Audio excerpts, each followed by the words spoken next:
Are you ready to dream on?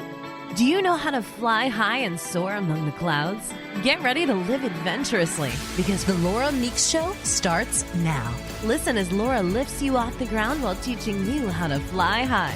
Forget ground-level drama and be prepared to confront your dreams head-on as she encourages you to navigate towards your North Star and into what just might be the best life you've imagined. Dream on. Live adventurously on The Laura Meeks Show. Welcome, everybody, to the Laura Meeks Show. We had the intro music and all that.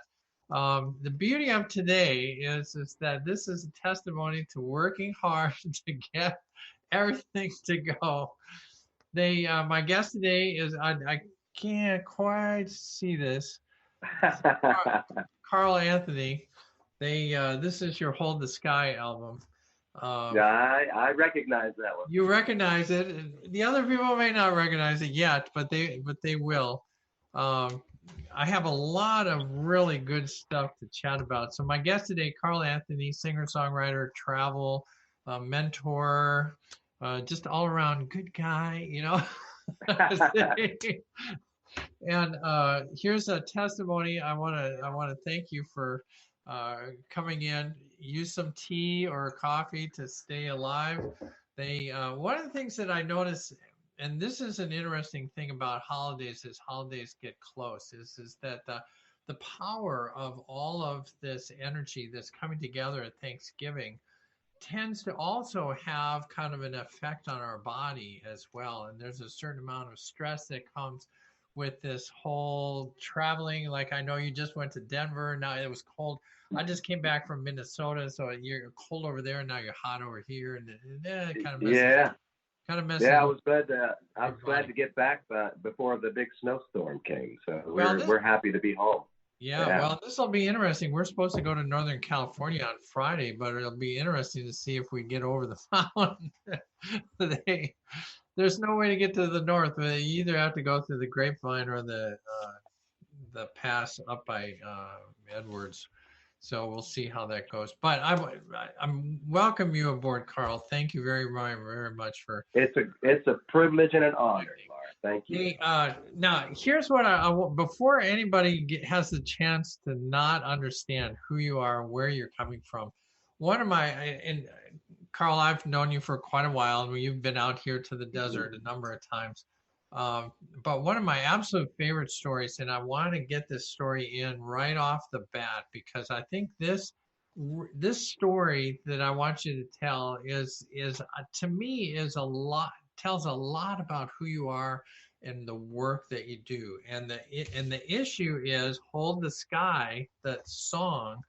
And can you bless us with that whole story about the little child and where you were and why that was important?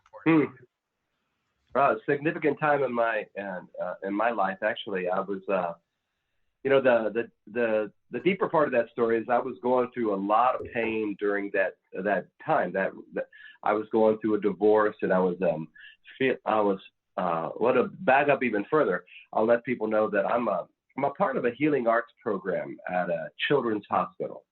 And so what that means is I get to, been doing that for 14 years. I get to go room to room and sing with kids in the hospital setting. And I get to write songs with them. I get to connect with them. I get to use music to lift the spirits of the whole hospital, being the staff, the parents, the children. And so I do that when I'm not on tour. And I go room to room and I engage with people, and especially the children. And I was scheduled to be in the hospital, and yet I was not feeling up to it, as you can, everybody can relate to it.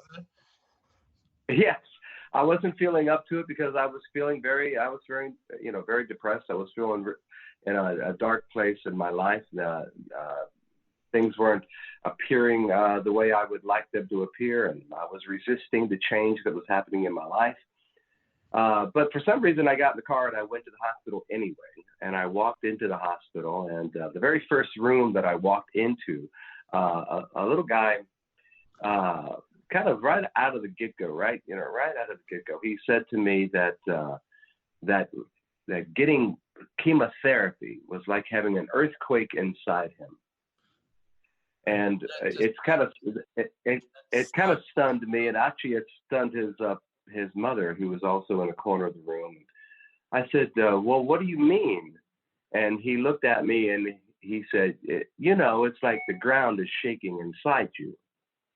And when he said that, he really got my attention, because he pretty much explained how I was feeling that day. Like the whole foundation I was living with in my life was crumbling beneath me. And so the first thing I had to say to this little guy was, how old are you? And he proudly said, I'm almost 8. And so this almost 8-year-old had got my attention. So you want to say the right things to these kids. And so I looked at him and I said, so what do you do when the ground is shaking inside you? And he thought for a minute, and then he put his hand in the air and he said, hold the sky. And I mean, I at that point, I just thought this little guy was just a little philosopher, And I immediately, the songwriter in me just said, let's write a song. And the very first verse is what we wrote right away. It's, when the ground is shaking inside of me, hold the sky. When the ground is shaking inside of me, hold the sky. And it was it became really an anthem and a theme of the whole song. It goes into another verse, when the kingdom, crumbles into dust, say goodbye. Just that the aspect of transition and honoring that. And but it took basically a 7-year-old to inspire that moment. Well, and in so many ways, there's so many parts to this story. I mean, just for the fact that this little guy. So let's unpack this a little bit. First of all, you're going through a big change. Now, one of the things that I'm really, really about is transformation and change, because as you well know, I made a change. I used to be this tall macho pilot guy, and now I'm this cute little motivational speaker gal. And that change, when you're talking about, one of the things that you said is, I was in a dark place. Many people go through change. In fact, recently I gave it in part of my new motivational keynote. It deals with Heraclitus, who was a Greek philosopher 2,500 years ago, and he made the bold statement that the only constant in life is change. So one of the things that I talk about in my keynote is the fact that change is part of what we are doing here. This is part of what happens. So then the question always comes up is how can you deal with that? So here you have a 7-year-old who is relating to you the feeling of change. My heart is, my insides are rumbling, and then I love the idea, then what do you do is you hold the sky as you can. So transformation, not only to me, there's a lot of things to chat about here. So here, first of all, you didn't want to go, and you go anyway. And incredible inspiration comes for a song. Hence, one of the things that I think is important in the land of change is sometimes you just have to show up. Sometimes you just have to go to very much like today. Sometimes you just have to kind of, get your gumption together and go. And then the reason that you felt moved to go is, man, here is an inspiration not only for a song but an album, and a very inspirational show. You often sing that song when you're in concert, and for me, that's just a really, really important piece. So let's. Yeah, well, you brought up a good point, because there's I did not want to go, and yet I went anyway. And as a result, it did become something that has been so meaningful to my life, and as a result, been meaningful to so many others, because the song truly and that moment that I get to share has touched a lot of people. And I just it's a constant reminder to me to realize that what you said is so important, is showing up is the key. It really just making yourself available, realizing that we're all receiving the invitation all the time, and but you have to accept it. You have to accept the invitation to show up, and I think that's the biggest reminder for me. Now, one of the things that I put down, because I think this is important as we go into Thanksgiving, is that anybody that is cognizant or watching the news, understanding what's going on not only in our country and around the world, there's often a feeling that, oh my gosh, there's a dark story here. This whole thing is really going in the wrong direction. But my take on that is that there always has been dark sides of this world that we're in. That I'm a huge fan of Abraham Hicks, and Esther always talks about the fact that there's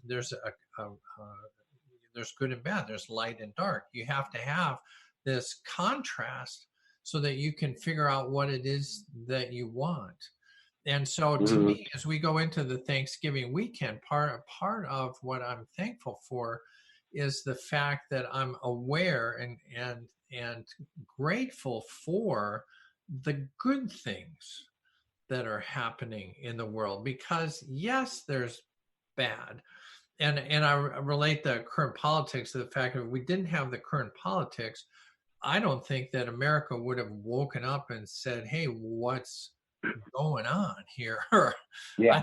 I think in so many ways that the things that happened, that when you think things are not going your way, in reality, it is just part of the path to where you're going. Would you agree with that?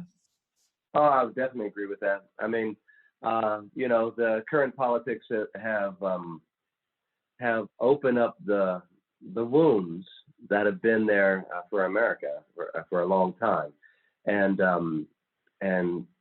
so much of the yuckiness that we are dealing with cannot be denied anymore. So the wounds are open, and that's the only way that they eventually can heal. So now we can address them full on, because we know that they exist. And for so long, there was the debate was if there really was racism, if there really was just all this stuff. And so now it can't be denied anymore. So now we need to address it directly. I do that with my music. Well, and I think you do it wonderfully well with your music. One of the things that you mentioned when you were going through this in the hospital was the fact that you were resisting change. That you were going through a divorce. Annie and I both have been through a divorce. And this to me is another, in my life, another great example. For me, and this is probably a common experience, I think, for anybody who's been through divorce. The divorce was incredibly, incredibly painful. And one of the tear-jerking moments of my life was when I was leaving the house and my poor little kids are looking out the window, and I'm just crushed. I'm just crushed, like I'm leaving. What, is this good? Am I making, the thing about all the things that go through your head, am I making a mistake? Should I try harder? All of the things that go through your head. And this is the resisting the change. I just really don't want to, excuse me. But what ended up was an incredible marriage to Annie, 33 years, gone through a transition, 3 great kids, book, all kinds of meeting Karl, all kinds of really good things have happened. excuse me, even though there was a change that occurred. And I think, and so talk to me about this resistance, this feeling of resistance, and how you deal with that, because divorce was not the only change you've endured. Sure, sure. I think I think at the concert that you attended in the desert, I probably mentioned, I believe I did, that it's the change that we resist in our life that hurts the most. I mean, changes, as we mentioned before, changes are always happening. There's always things happening to alter our direction, but it's when we put our own resistance to that flow that it becomes painful. If we would flow with it, and that's why I was talking about why that was so painful, because I was resisting that particular adjustment in my life. I was thinking that was not what I wanted, and not what I would have chosen for my life, and so I was resisting it, and therefore it was painful. And I do know that with all the other adjustments that have happened, if I would just relax into it and just go with the energy and see what's on the other side of that door, I noticed that it's actually there are many adventures and along the way, and I think that's and it's a constant reminder for me. Yeah, well, and it's interesting. Esther Hicks often talks about the idea of being in a boat and trying to row upstream. It's like, we get this in our head that we have a plan. I love talking about paradigms and how we are all trained by our parents and then our teachers and our mentors, and then we get this thing in our head and we're going down the road and we're paddling to get to where we want to go, and it's not working. And you wonder, well, I'm doing everything they said and I'm paddling really hard, when the kind of the analogy is like, slow down, turn around, just let the river take you where you're going. But that's not that's good. That reminds me of you remember I think I did it the other day, my song called Slow Down. Slow Down. Yeah, that blues song that I do. Yeah, and I'm a huge fan of blues. So when you played that song, I was like, because the question was, does anybody in the audience like blues? It's like, yes. Yeah, I've been taking drum lessons, and so I'm really, that's the blues is the thing that I really enjoy playing.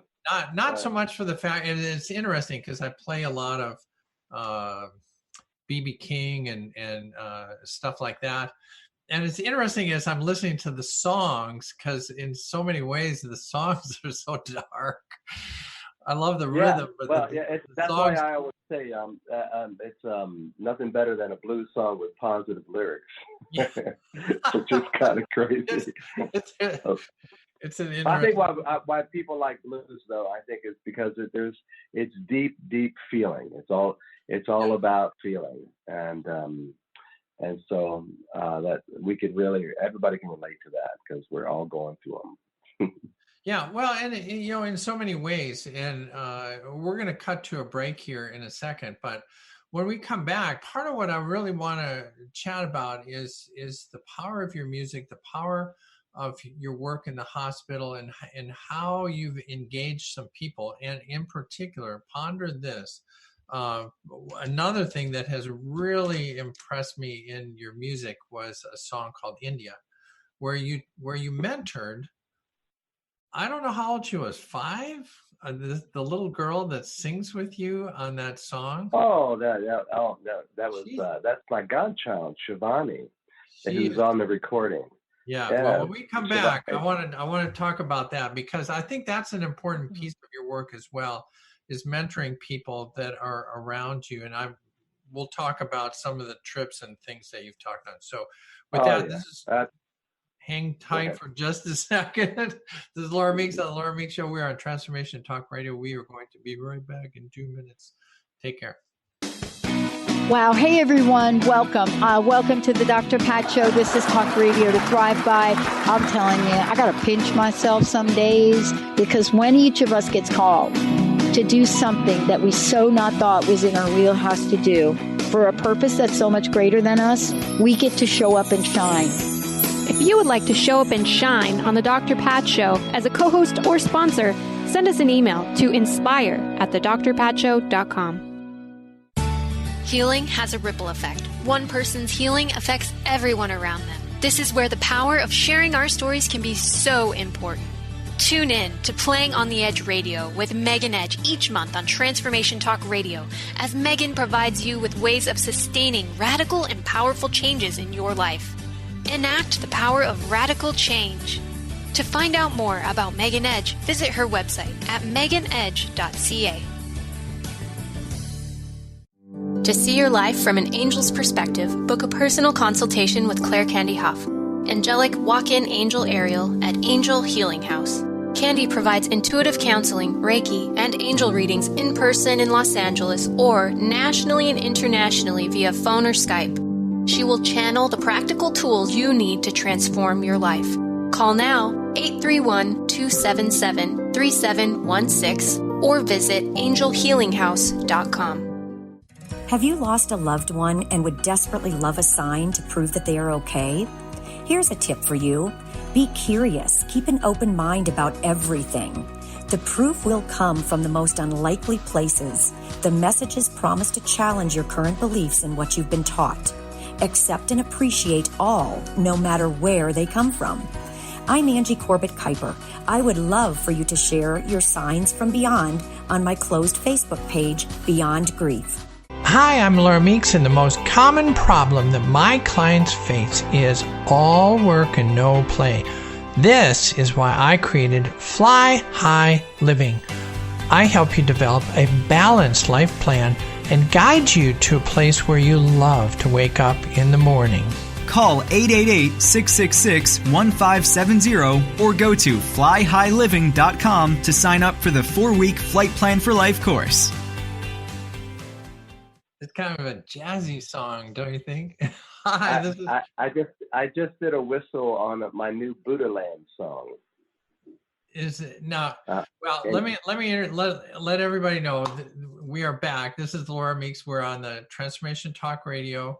My guest now on my side, you're on this side. I'm not sure how it looks to the earlier audience. So if I'm pointing this way, that means I'm talking to Karl.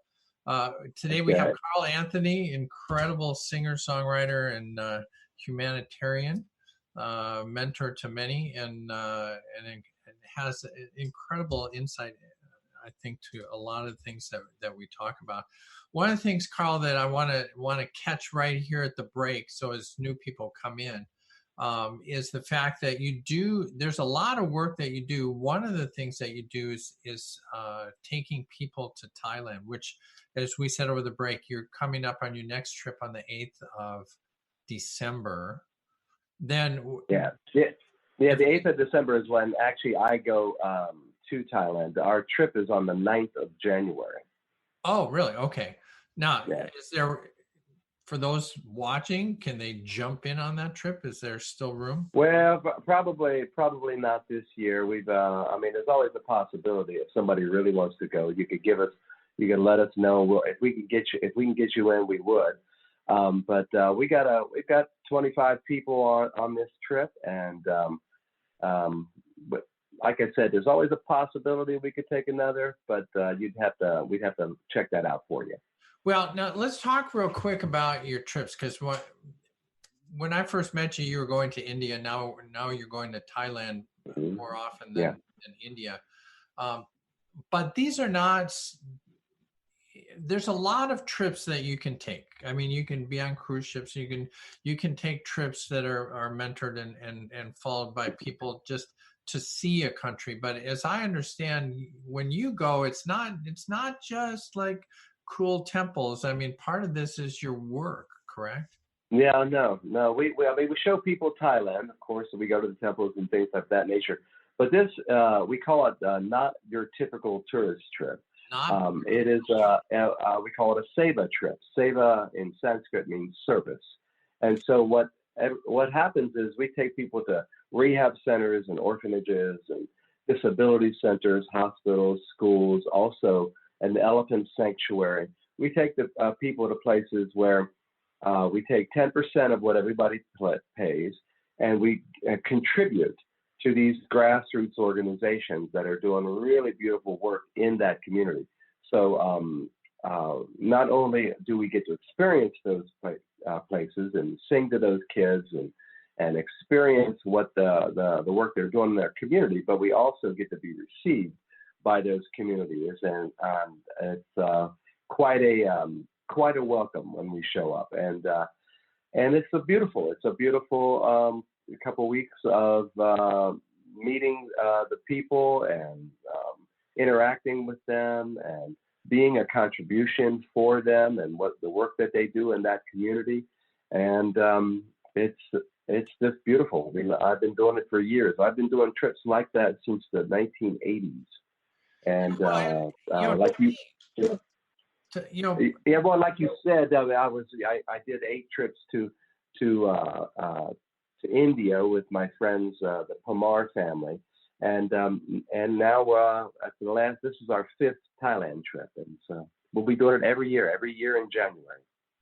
Well, and to me, one of the things, I've traveled all around the world. I was in the military for a while. Annie and I have traveled in many places, but I find that there is an incredibly positive effect when you can kind of break out of the hotel and the airport and the bar and and seeing the temples on the bus, and then to actually meet the people, because a lot of the work, like when we were in the military, I went to Thailand. We were down by Pattaya Beach. I'm not sure if that's an American version of Pattaya Beach. Probably Phuket. Yeah, so part of that was interacting with the people that were there. So not only did we not only were we there to be in the hotel, but a lot of our work was out at the air base, and so we were interacting with the local people. It actually worked out really good, because in the hangar they had some native women that came in and cooked for all the workers that were in the hangar and doing stuff. That was how they, it was kind of their version of food truck. They had the food is great there, isn't it? Yeah, and I just love eating regular food. Now I will tell you, I got to tell you this quick story. So when we were there, we had a meeting with. We were there in the military to talk to the highest general in the Thai Air Force, and so they flew down to the air base that we were at, and we opened up a building, and they it was the officers club, which was funny. We had left this base 20 years ago, and in general, the whole base was like a wreck. The buildings are crumbling, trees are going through the windows and all kinds. But they were able to clear out the officers club and put down carpets and lights and everything. And then they had native food. And so I was sitting at a table with other members of their Air Force of my rank, and we had gone through this buffet line. I had this little plate of food, and as I'm eating this food, which was kind of like chop suey, there was this little thing, and what it looked like was a little group of grapes. Only the grapes were like BB size. And I thought, oh, that's so cute. There's this little tiny, not knowing what it was. And what I didn't realize is one of the grapes had fallen off onto my spoon, and I put it into my mouth, and it was some sort of hot pepper. And if you're used to hot peppers, the smaller a pepper gets, the more powerful it is.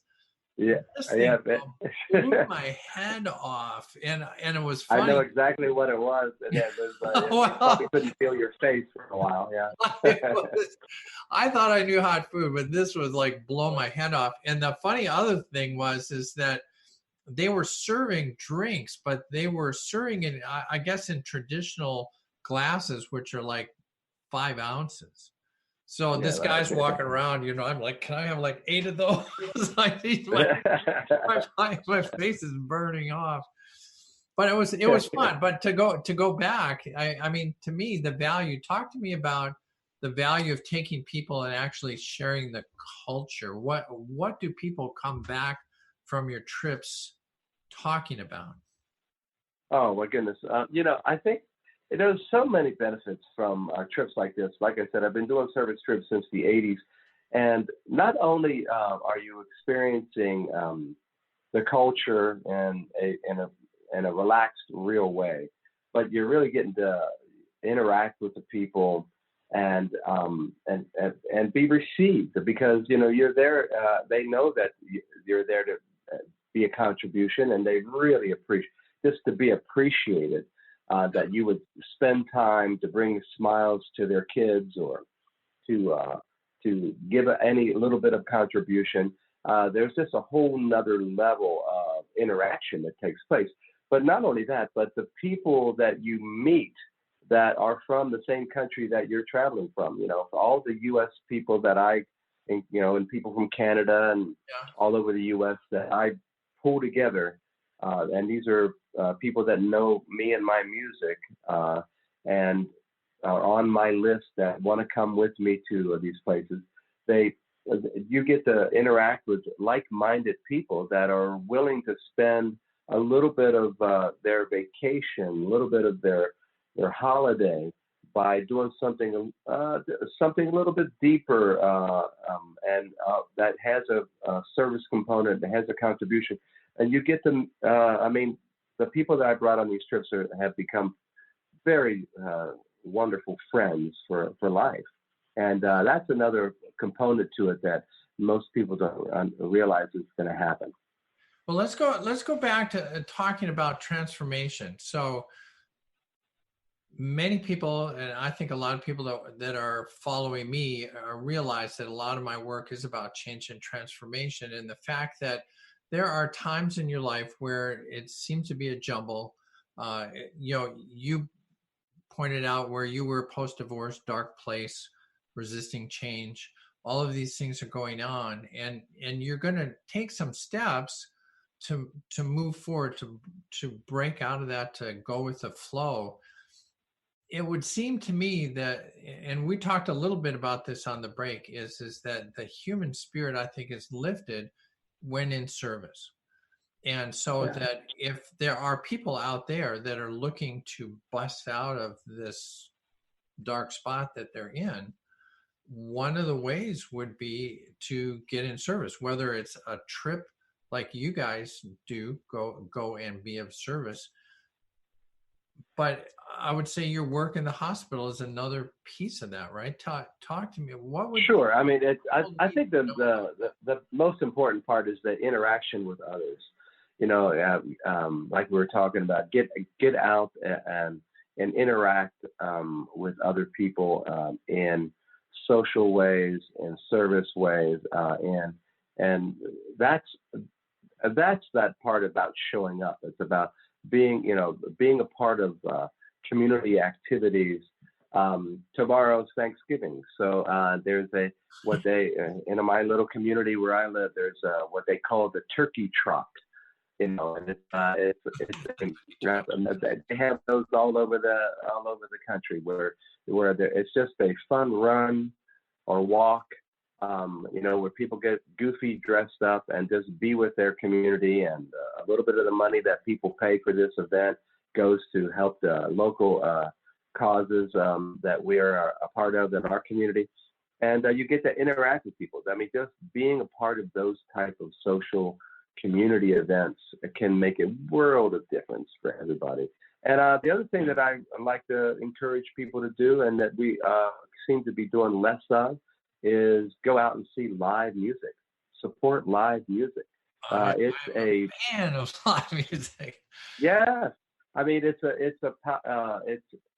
something that I mean, with all the technology and all the things that we've got going on and the ways that we can absorb music and absorb art and all this sort of, there is nothing like experiencing a live event, a live art, live music with other people. That nothing will. That's the best. Let's talk You about just have that. to do it. Yeah, let's talk about that for a sec, because I think one of the good news, bad news. I mean, here you and I are interacting with each other, but I'm up in the desert, you're down near the ocean.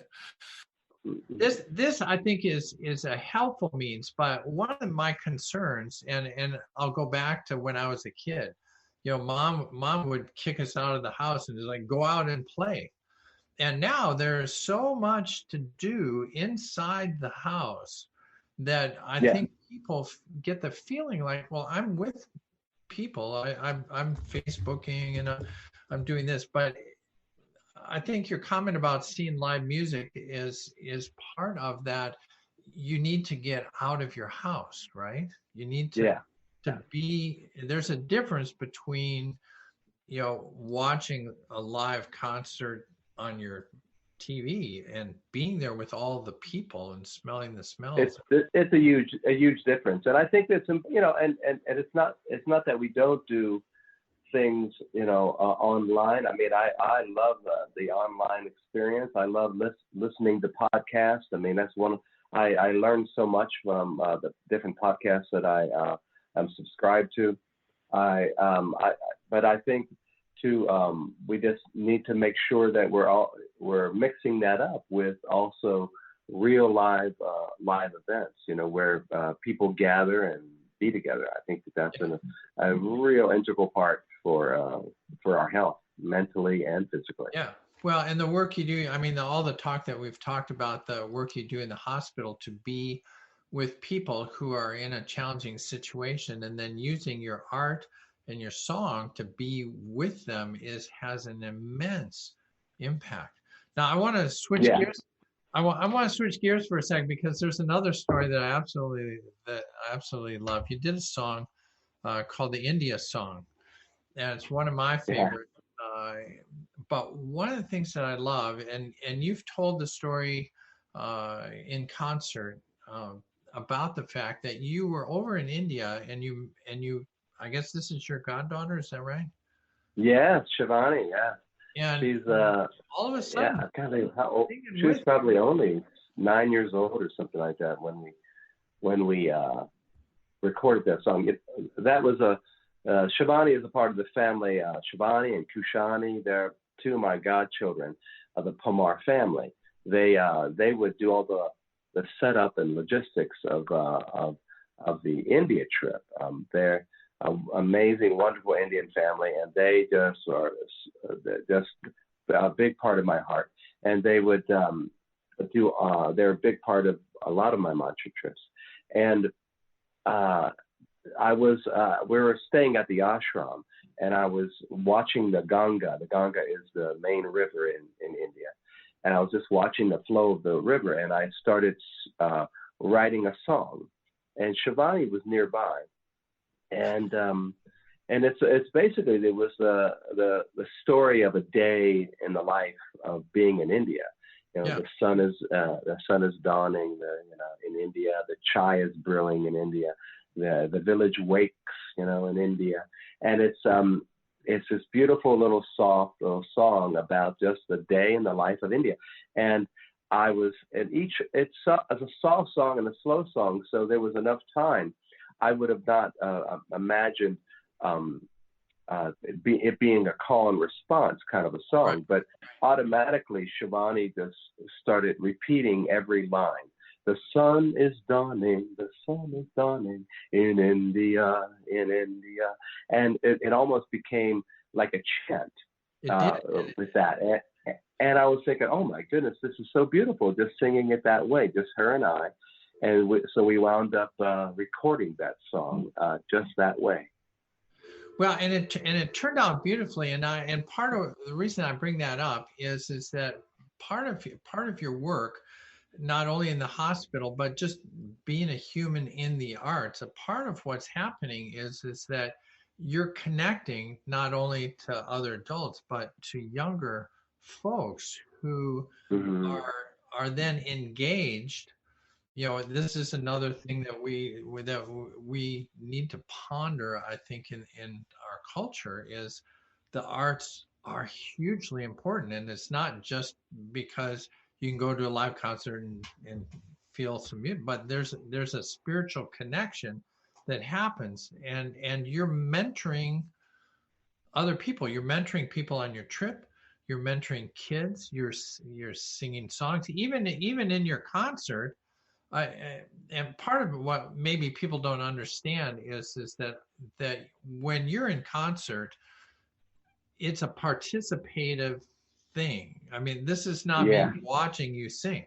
This is us participating together, which I think has an incredibly connective effect. So tell me how that plays out, how your work with others is connecting you. Well, I've always, from the very first time I started writing music, I enjoyed the the invitation of having the audience be a part of the experience. Now that there's you have to do that in a. I tried my very best to do that in a way that is very easy and not too vulnerable, because when you say sing along, Yeah, automatically like people no, automatically I don't sing. I mean, people have a lot of judgment around how they sound, or how we look, how we appear, how we present. totally. And so I never call my concerts sing-alongs.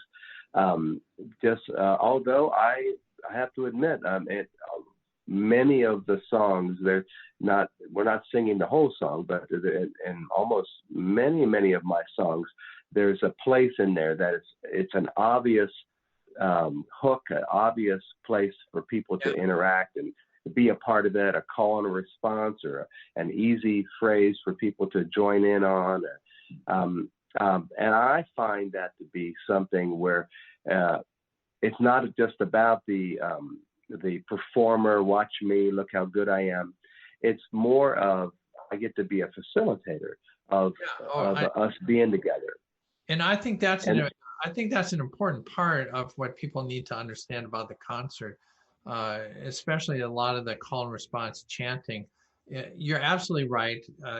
First of all, a lot of the words are words that we wouldn't be common to us. Some of the chanting words. So in that sense, Right. you can't get them wrong, in that you didn't really know the words to start with. But they're very, very easy to just be part of, whether you're belting it out or whether you're just kind of singing along. But it's you're absolutely right. It's not like you have to carry a melody or anything. It's just being part of that. But it's the connecting piece, I think, that makes your music so transformative, I think, for your audience. And I would liken it to if you're in rock and roll and your favorite singers up there, and they've sung Stairway to Heaven for 1,000 times, and they sing, the audience wants to sing their part. We Are the Champions, I saw recently on Rhapsody.